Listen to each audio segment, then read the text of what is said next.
Hi hello ಸ್ನೇಹಿತರೆ, ಎಲ್ಲರೂ ಹೇಗಿದ್ದೀರಾ? ಚೆನ್ನಾಗಿದ್ದೀರಾ ಅಂತ ಭಾವಿಸ್ತಾ ಇವತ್ತಿನ ವಿಡಿಯೋನ ಶುರು ಮಾಡೋಣ. ಸುಚಿತ್ರ ಯೂಟ್ಯೂಬ್ ಚಾನಲಿಗೆ ಸ್ವಾಗತ ಸುಸ್ವಾಗತ. ಏನಪ್ಪ ಈ ವಿಡಿಯೋದಲ್ಲಿ ಸ್ಪೆಷಲ್ ಅಂದರೆ, ಬಸ್ಸಲ್ಲಿ ಟ್ರಾವೆಲ್ ಮಾಡ್ತಾಯಿದ್ದೀನಿ, ಅದೇ ವಿಡಿಯೋ ಇವತ್ತು. ಅಂದರೆ ಈ ವಿಡಿಯೋದಲ್ಲಿ ನನ್ನ ಮಕ್ಕಳಿಗೆ ಬೇಕಾಗುವ ಮುಖ್ಯವಾದ ವಿಷಯ ಇದೆ. ಅಂದರೆ ನನ್ನ ಮಕ್ಕಳು ಹುಟ್ಟಿದ ಮೇಲೆ ಅವರು ನೋಡದೇ ಇರೋ ಜಾಗ, ಅವ್ರು ಹುಟ್ಟಿರೋದು ಅಲ್ಲೇ, ಆದರೆ ಅವ್ರು ನೋಡೇ ಇಲ್ಲ. ಯಾಕೆಂದರೆ ನಾವು ಆ ಕಡೆ ಹೋಗೇ ಇಲ್ಲ. ಆವಾಗ ಅವರು ಮಕ್ಕಳಾಗಿದ್ದಾಗ ಒಂದೆರಡು ಸತಿ ಹೋಗಿದ್ದು, ಅಷ್ಟು ಬಿಟ್ಟರೆ ಮತ್ತು ನಾವು ಆ ಕಡೆ ಹೋಗೇ ಇಲ್ಲ. ಎಲ್ಲಿದು ವಿಷಯ, ಏನು ವಿಷಯ ಹೇಳ್ತೀನಿ ಬನ್ನಿ. ನನ್ನ ಮಕ್ಕಳು ಬಂದುಬಿಟ್ಟು ಬೆಂಗಳೂರು ರಾಜರಾಜೇಶ್ವರಿ ಆಸ್ಪತ್ರೆಯಲ್ಲಿ, ಅಲ್ಲಿ ದೊಡ್ಡ ಮಗ ಜನಿಸಿದ್ದು, ಅದೇ ಆಸ್ಪತ್ರೆಯಲ್ಲೇ ಚಿಕ್ಕ ಮಗನೂ ಹುಟ್ಟಿದ್ದು. ಅವರಿಬ್ಬರು ಹುಟ್ಟಿದಾಗ ನೋಡಿರೋದಷ್ಟು ಬಿಟ್ಟರೆ ಮತ್ತೆ ಅವರು ಆಸ್ಪತ್ರೆ ನೋಡೇ ಇಲ್ಲ. ಅವರಿಗೆ ಸರ್ಪ್ರೈಸ್ ಆಗಿರಲಿ ಅನ್ನೋದಕ್ಕೋಸ್ಕರ ಈ ವಿಡಿಯೋ. ದೊಡ್ಡ ಮಗ ಬಂದು 2014 ಅಕ್ಟೋಬರ್ 28 ಮಂಗಳವಾರ ಮಧ್ಯಾಹ್ನ ಹುಟ್ಟಿದ್ದು. ಚಿಕ್ಕ ಮಗನೂ ಅಷ್ಟೇ 28 ಜೂನ್ ತಿಂಗಳು 2016ನೇ ಇಸ್ವಿಯಲ್ಲಿ ಹುಟ್ಟಿದ್ದು. ಅವನು ಕೂಡ ಮಂಗಳವಾರನೇ ಮಧ್ಯಾಹ್ನ ಹುಟ್ಟಿದ್ದು. ಅವರಿಬ್ರಿಗೂ ಅವರು ಹುಟ್ಟಿರೋ ಆಸ್ಪತ್ರೆ ಹೇಗಿತ್ತು, ಈಗ ಹೇಗಿದೆ, ಆವಾಗ ಹೇಗಿತ್ತು ಅನ್ನೋದನ್ನು ಒಂದು ವಿಡಿಯೋ ಮುಖಾಂತರ ತೋರಿಸೋ ಪ್ರಯತ್ನ ಮಾಡ್ತಾಯಿದ್ದೀನಿ. ಆಮೇಲೆ ನಾನು ನೋಡಿದ್ದು ಬೆಂಗಳೂರಿಗೂ ಆವಾಗಕ್ಕೂ ಈಗಕ್ಕೂ ತುಂಬ ವ್ಯತ್ಯಾಸ ಇದೆ. ಆವಾಗ ಬ್ರಿಡ್ಜೆಲ್ಲ ಇರಲೇ ಇಲ್ಲ. ಆಸ್ಪತ್ರೆ ಮುಂದೆಗಡೆ ಮೆಟ್ರೋದು ಇದೇ ಇರಲಿಲ್ಲ, ಎಂಥದ್ದು ಬ್ರಿಡ್ಜ್ ಇರಲಿಲ್ಲ. ಈಗ ಎಲ್ಲ ಬಂದುಬಿಟ್ಟಿದೆ. ನನಗೆ ಕನ್ಫ್ಯೂಸ್ ಆಗೋ ರೇಂಜಿಗೆ ಈ ರಸ್ತೆ ಎಲ್ಲ ಫುಲ್ ಕಂಪ್ಲೀಟ್ ಚೇಂಜ್ ಆಗಿದೆ. ಹಾಗಾಗಿ ನಮ್ಮ ಮಕ್ಳಿಗೆ ತೋರಿಸ್ಬೇಕು, ನೋಡೋಣ ಏನು ಹೇಳ್ತಾರೆ. ಅವ್ರು ನೋಡೇ ಇಲ್ಲ.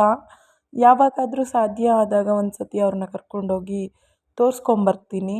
ನಮ್ಮ ಕಾರ್ತಿಕ್ ಹುಟ್ಟಿದ್ಮೇಲೆ ಟಾಯ್ಲೆಟ್ ಆಗಿದ್ದಿದ್ದ ಜಾಗ, ಅಂದರೆ ಅವನು ಹುಟ್ಟಿದಾಗ ಟಾಯ್ಲೆಟ್ ಆಗಿದ್ದಿದ್ದ ರೂಮು, ನಮ್ಮ ಚಂದನ್ ಹುಟ್ಟಿದಾಗ ಐ ಸಿ ವಾರ್ಡ್ ಆಗಿತ್ತು. ಅಂದರೆ ಆಪ್ರೇಷನ್ ಆಗಿರೋರ್ದು ಐ ಸಿ ವಾರ್ಡ್ ಅದು ಈಗ. ಮತ್ತು ನಾನು ಫಸ್ಟ್ ಟೈಮ್ ನೋಡಿದ್ದಕ್ಕೂ ಈಗ ನೋಡಿದ್ದಕ್ಕೂ ಕಟ್ತಾನೇ ಇದ್ದಾರೆ, ಅಂದರೆ ದೊಡ್ಡದಾಗಿ ಕಟ್ತಾನೇ ಇದ್ದಾರೆ. ನನಗೆ ಗೊತ್ತಾಗ್ತಾ ಇಲ್ಲ ಯಾವ್ಯಾವ ಜಾಗ ಯಾವ್ಯಾವಿದು ಅಂತ. ಆವಾಗ ಬಂದುಬಿಟ್ಟು ನಾನು ಸಿಸರಿನ್ ಆದಾಗ ಕಂಪಲ್ಸರಿ 11 ದಿನ ಆಸ್ಪತ್ರೆಯಲ್ಲಿ ಇರಲೇಬೇಕಾಗಿತ್ತು. ಇದ್ದಿದ್ದೀನಿ, 11 ದಿನ ಕೂಡ ಇದ್ದಿದ್ದೀನಿ. ದೊಡ್ಡ ಮಗ ಹುಟ್ಟಿದಾಗ ನನಗೆ ಏನು ಅಷ್ಟೊಂದು ಗೊತ್ತಾಗ್ತಾ ಇಲ್ಲ, ಅಂದರೆ ಆಸ್ಪತ್ರೆ ಫೀಲ್ ಆಗ್ತಾ ಇರಲಿಲ್ಲ. ಚಿಕ್ಕ ಮಗ ಹುಟ್ಟಿದಾಗಂತೂ ಯಾವಾಗ ಮನೆಗೆ ಹೋಗ್ತೀವಪ್ಪ, ಬೋರ್ ಹೊಡಿತಾ ಇದೆ ಅನ್ನೋಷ್ಟು ಬೇಜಾರಾಗ್ತಾಯಿತ್ತು. ಮೇಲೆ ನಿಂತ್ಕೊಂಡು ನೋಡ್ತಾ ಇದ್ದೆ ನಾನು, 4ನೇ ಫ್ಲೋರು, ಅಲ್ಲಿ ನಿಂತ್ಕೊಂಡು ಕೆಳಗಡೆ ರೋಡನ್ನ ನೋಡ್ತಿದ್ರೆ ನನಗೆ ಎಷ್ಟೊತ್ತಿಗೆ ಇಲ್ಲಿಂದ ಹೋಗ್ತೀವಪ್ಪ ಅನ್ನೋ ಥರ ಇತ್ತು. ಅಂದರೆ ಏನೂ ತೊಂದರೆ ಇಲ್ಲ, ಆರಾಮಾಗಿದ್ದೋ. ನನಗೆ ಒಂದೇ ಕಡೆ ಕುಂತು ಒಂದೇ ಕಡೆ ಮಲಗಿ ಒಂದೇ ಕಡೆ ಎದ್ದು ದಿನಾ ಬೇಜಾರಾಗೋದು. ಇಂಜೆಕ್ಷನ್ ತಗೊಳ್ಳೋದು ಅಂದರೆ ಸಖತ್ ಕಷ್ಟ ಆಗೋದು. ಅಪ್ಪ, ಡೆಲಿವರಿ ಪೇಯ್ನ್ ಇದೆಯಲ್ಲ, ಅದು ಒಂಥರ ಸುಖನೂ ಹೌದು, ಒಂಥರ ನೋವು ಹೌದು. ಅದು 10 ದಿನ ನಾವು ಇಂಜೆಕ್ಷನ್ನು ಮೆಡಿಸನ್ನು ಇದರಲ್ಲೇ ಇರೋದರಿಂದ ಯಾವಾಗ ಹೊರಗಡೆ ಬರ್ತೀವಿ ಅನ್ನಿಸ್ಬಿಡುತ್ತೆ. ನಾನು ಹಂಗೆ ಇದ್ದಿದ್ದೀನಿ. ಮತ್ತು ನಮ್ಮ ಮಕ್ಳಿಗೂ ಕೂಡ ಅವಾಗವಾಗ ಹೇಳ್ತಾ ಇರ್ತೀನಿ ನಾನು, ನೀವು ದೊಡ್ಡ ಆಸ್ಪತ್ರೆಯಲ್ಲಿ ಹುಟ್ಟಿದ್ದು ಅಂತೆಲ್ಲ. ಅವ್ರು ನೋಡೇ ಇಲ್ಲ. ಅವರು ಡೆಲಿವರಿ ಆಗಿ ನಾವು ಬಂದಮೇಲೆ ಒಂದು 2-3 ಸತಿ ಅವರು ಬೇಬೀಸ್ ಇದ್ದಾಗ ಚೆಕಪ್ಗೆಲ್ಲ ಕರ್ಕೊಂಡೋಗಿದ್ನಲ್ಲ, ಅಷ್ಟು ಬಿಟ್ಟರೆ ಮತ್ತೆ ನಾವು ತಿರ್ಗಾ ಅವ್ರನ್ನ ಕರ್ಕೊಂಡು ಹೋಗೇ ಇಲ್ಲ. ನಾವು ಕೂಡ ಆ ಸೈಡ್ ಏನು ನಮಗೆ ಕೆಲಸ ಇಲ್ಲ. ಮೊದಲು ನಾವು ಬೆಂಗಳೂರಲ್ಲಿದ್ದಾಗ ಆ ರೂಟಲ್ಲೇ ಹೋಗಬೇಕಾಗಿತ್ತು. ಆವಾಗ ಇವರಿಬ್ಬರು 2 ವರ್ಷ 3 ವರ್ಷದ ಮಕ್ಕಳು. ಆವಾಗ ಇವ್ರಿಗೆ ತೋರಿಸಿದ್ರೂ ಕೂಡ ಗೊತ್ತಾಗ್ತಾ ಇರಲಿಲ್ಲ. ಅದಾದಮೇಲೆ ನಾವು ಬೆಂಗಳೂರಿಂದ ಶಿಫ್ಟ್ ಆಗಿ ಬೇರೆ ಊರ ಕಡೆ ಬಂದ್ವಲ್ಲ, ಅಲ್ಲಿಗೆ ನಮಗೆ ಮದ್ದೂರು ಹತ್ರ ಆಗುತ್ತೆ. ಮದ್ದೂರಿಂದ ಚನ್ನಪಟ್ಟಣ ಹೋಗ್ತಾಯಿದ್ದೀವಿ. ಹಾಗಾಗಿ ನಾನೇ ಈ ಜಾಗನೆಲ್ಲ ನೋಡಿ ತುಂಬ ವರ್ಷ ಆಗಿಬಿಟ್ಟಿದೆ. ನನಗೆ ಇದು ಗುರ್ತು ಸಿಗ್ತಾ ಇಲ್ಲ, ಅಷ್ಟು ಫುಲ್ಲು ಚೇಂಜ್ ಆಗಿದೆ. ಮೆಟ್ರೋ ಸ್ಟೇಷನ್ ಬಂದಿದೆ. ಆವಾಗ ಮೆಟ್ರೋ ಸ್ಟೇಷನ್ ಇರಲಿಲ್ಲ. ನಮ್ಮ ಕಾರ್ತಿಕ್ಗೆ ಪೇಯ್ನ್ ಬಂದಿದ್ದಾಗ ನನ್ನ ಜೊತೇಲಿ ಯಾರೂ ಬಂದಿರಲಿಲ್ಲ.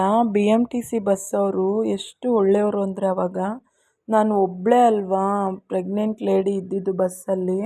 ಅವರು ಆಸ್ಪತ್ರೆ ಮುಂದೆನೇ ಸ್ಟಾಪ್ ಕೊಟ್ಟರು. ಇವಾಗ ಆಸ್ಪತ್ರೆ ಮುಂದೆ ಸ್ಟಾಪ್ ಇದೆಯೋ ಇಲ್ವೋ, ಇತ್ತೋ ಏನೋ ನನಗೆ ಗೊತ್ತಿಲ್ಲ. ಒಟ್ಟಿನಲ್ಲಿ ಅವ್ರು ನನಗೆ ಆಸ್ಪತ್ರೆ ಮೆಟ್ಲ ಹತ್ರನೇ ಬಂದು ನಿಲ್ಲಿಸಿದ್ರು. ನಿಲ್ಲಿಸಿ ಹುಷಾರಾಗಿ ಹೋಗಮ್ಮ ಅಂತ ಅವರು ಕಂಡಕ್ಟ್ರ್ ಇರ್ತಾರಲ್ಲ, ಅವರು ನನ್ನ ಕೈ ಹಿಡ್ದು ಕೆಳಗೆ ಇಳಿಸಿ ಒಳಗಡೆ ಕಳಿಸಿದ್ರು. ಅವ್ರು ಕಳಿಸ್ಬೇಕಾದ್ರೆ ನನಗೆ ಬರೀ 1 ಅವರಲ್ಲಿ ಬೇಬಿ ಆಗೋದಿತ್ತು.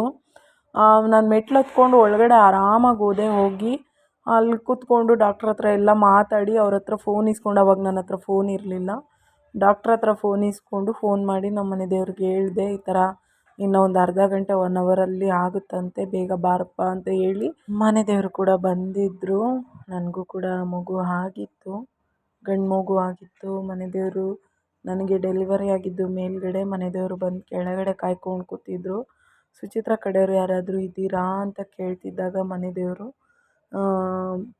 ಬಂದು ನಾನೇ ಅಂತ ಅಂದಾಗ ಅವರು ಮಗು ಕೊಟ್ಟರಂತೆ, ಇಸ್ಕೊಂಡು ನೋಡಿದ್ದಾರೆ, ಖುಷಿಪಟ್ಟಿದ್ದಾರೆ. ಅದು ಫಸ್ಟ್ ಡೆಲಿವರಿ ಇದೆಯಲ್ಲ, ಅದು ಒಂಥರ ಖುಷಿ ಕೊಡೋ ವಿಷಯ, ಹೆಣ್ಮಕ್ಳಿಗಾಗಲಿ ಗಂಡು ಮಕ್ಕಳಿಗೆ ಆಗಲಿ. ಅದು ಒಂಥರ ಯಾವತ್ತೂ ಮರೆಯಲಾರದ ಒಂದು ಅನುಭವ. ನಾನು ಸಂಪೂರ್ಣ ಅದನ್ನು ಅನುಭವಿಸಿದ್ದೀವಿ, ನಾನು ನಮ್ಮ ಮನೆಯವರು. ಇವಾಗ ಈ ವಿಡಿಯೋ ಬಂದು ನನ್ನ ಮಕ್ಕಳಿಗೆ ಅವರು ಹುಟ್ಟಿರೋ ಆಸ್ಪತ್ರೆ ಹೇಗಿತ್ತು ಅನ್ನೋದನ್ನು ತೋರ್ಸೋಕ್ಕೋಸ್ಕರ. ಆದರೆ ಆಸ್ಪತ್ರೆ ಇಲ್ಲೇ ಇಲ್ಲ ಸ್ನೇಹಿತರೆ, ತುಂಬ ದೂರ ಇದೆ. ನಾನು ಕುಂಬ್ಳಗೂಡು ಇಂದನೂ ವಿಡಿಯೋ ಮಾಡ್ಕೊಂಡು ಬರ್ತಾಯಿದ್ದೀನಿ. ಸ್ವಲ್ಪ ಹೊತ್ತು ಮಾತಾಡೋಣ ಅಂತ ಅಷ್ಟೇ. ಆಸ್ಪತ್ರೆ ಹತ್ರ ಬರ್ತಾ ಬರ್ತಾ ನಾನು ನಿಮಗೂ ಕೂಡ ತೋರಿಸ್ತೀನಿ. ಹಾಗೆ ನನ್ನ ಚಾನಲ್ನ ಫಸ್ಟ್ ಟೈಮ್ ಯಾರಾದರೂ ನೋಡ್ತಾ ಇದ್ದರೆ ಪ್ಲೀಸ್ ಸಬ್ಸ್ಕ್ರೈಬ್ ಮಾಡ್ಕೊಳ್ಳಿ. ವಿಡಿಯೋ ಇಷ್ಟ ಆದರೆ ಲೈಕ್ ಆ್ಯಂಡ್ ಶೇರ್ ಮಾಡೋದನ್ನು ಮರಿಬೇಡಿ. ಇದೇ ರೀತಿ ವಿಡಿಯೋಗಾಗಿ ನಮ್ಮ ಪೇಜ್ನ ಫಾಲೋ ಮಾಡ್ಕೊಳ್ಳಿ.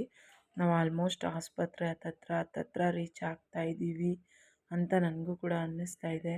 ನಂಗೆ ಸರಿಯಾಗಿ ಗುರ್ತೇ ಸಿಗ್ತಾ ಇಲ್ಲ, ನಾವು ಫಸ್ಟು ನೋಡಿದ್ದಕ್ಕೂ ಈಗ ನೋಡ್ತಾ ಇರೋದಕ್ಕೂ ತುಂಬ ವ್ಯತ್ಯಾಸ ಇದೆಯಲ್ಲ. ನನಗೆ ಕನ್ಫ್ಯೂಸ್ ಆಗ್ತಾಯಿದೆ ಯಾವ ಜಾಗ ಅಂತ. ನಾವು ಆಸ್ಪತ್ರೆ ಹತ್ರ ಬಂದಿದ್ದೀವಿ ನೋಡಿ, ಅಲ್ಲಿ ಕಾಣಿಸ್ತಾ ಇದೆಯಲ್ಲ, ಆ 4ನೇ ಫ್ಲೋರಲ್ಲೇ ನನ್ನ ಮಗ ಹುಟ್ಟಿದ್ದು. ಆ ಕಡೆ ಬಿಲ್ಡಿಂಗ್ ಸೆಕೆಂಡ್ ಬಿಲ್ಡಿಂಗು ನೋಡಿ, ಇದೇ ನನ್ನ ಮಕ್ಕಳು ಹುಟ್ಟಿರೋ ಆಸ್ಪತ್ರೆ. ನನಗಂತೂ ತುಂಬ ಖುಷಿ ಆಗ್ತಾಯಿದೆ ನಮ್ಮ ಮಕ್ಕಳಿಗೆ ಈ ವಿಡಿಯೋನ ತೋರಿಸೋದಕ್ಕೆ. ಅವಾಗೆಲ್ಲ ಇದೆಲ್ಲ ಇರಲೇ ಇಲ್ಲ ನೋಡಿ, ಇವೆಲ್ಲ ಏನೇನೂ ಇರಲಿಲ್ಲ. ಈ ಥರ ಬ್ರಿಡ್ಜ್ ಇರಲಿಲ್ಲ, ಮತ್ತು ಮೆಟ್ರೋ ಸ್ಟೇಷನ್ ಇರಲಿಲ್ಲ. ಈ ದೇವಸ್ಥಾನ ಅಂತೂ ಇದ್ದೇ ಇತ್ತು, ಆವಾಗಲೂ ಇತ್ತು, ಈಗಲೂ ಇದೆ. ದೇವಸ್ಥಾನದ ಹತ್ರ ಕೈ ಮುಕ್ಕೊಂಡೇ ನಾನು ಡೆಲಿವರಿಗೆ ಹೋಗಿದ್ದು. ಫ್ರಂಟ್ ಡೋರ್ ತೋರಿಸೋಣ ಅಂದರೆ ಬಸ್ಸು ಬೇಗ ಮುಂದಕ್ಕೆ ಹೋಯಿತು. ಹಾಗಾಗಿ ಇಷ್ಟಕ್ಕೆ ಈ ವಿಡಿಯೋನ ಮುಗಿಸ್ತಾ ಇದ್ದೀನಿ. ವಿಡಿಯೋ ಇಷ್ಟ ಆದರೆ ಯಾರಿಗಾದರೂ ಶೇರ್ ಮಾಡೋಕ್ಕೆ ಆದರೆ ಮಾಡಿ, ಲೈಕ್ ಮಾಡೋದನ್ನು ಮರಿಬೇಡಿ. ಬಾಯ್.